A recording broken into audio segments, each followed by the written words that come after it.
శాంతి అహింస ఆయుధాలుగా మహాత్మా గాంధీ సాధించిన స్వతంత్ర పోరాటాన్ని ఏపీ ప్రజలు స్ఫూర్తిగా తీసుకున్నారని అన్నారు మంత్రి నారా లోకేష్.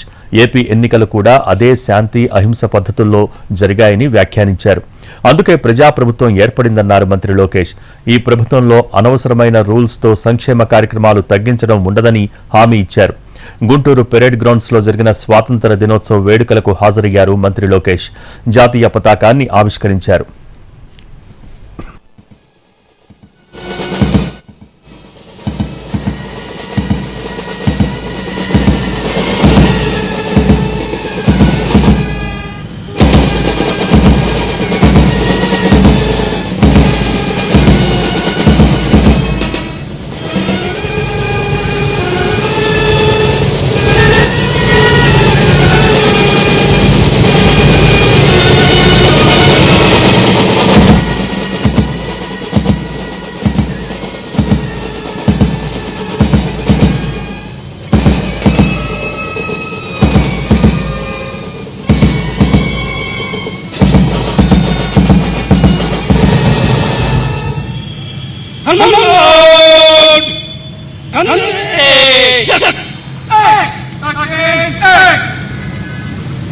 సమస్యలు తీర్చడానికి ఎంతో ఓర్పు నేర్పుతోటి కృషి చేసినటువంటి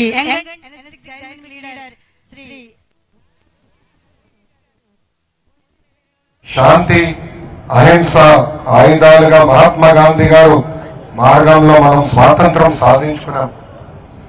మొన్న జరిగిన ఎన్నికల్లో రాష్ట్ర ప్రజలు శాంతి అహింస అనే ఆయుధాలుగా స్వేచ్ఛ సాధించుకున్నారు.